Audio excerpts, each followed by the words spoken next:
One thing I've learned after nearly 30 years in real estate is that buyers rarely regret the things they expect to regret. Hi, I'm Scott Hoffman with the Hoffman Realty Group at Keller Williams Legacy, and most buyers think they'll regret paying a little too much or making a quick decision. But in reality, the biggest regrets usually come from something else entirely. One of the most common regrets is buyers buying based only on emotion instead of thinking long term.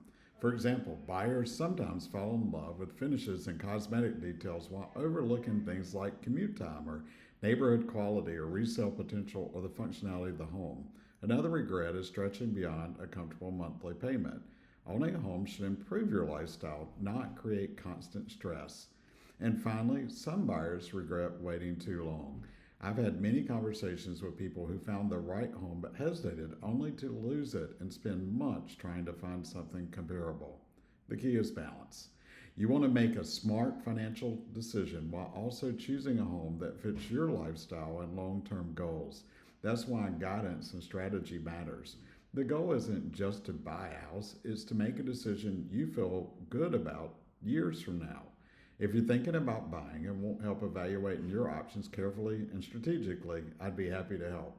Call or text me today at 919 740 0379 and let's talk about your plan.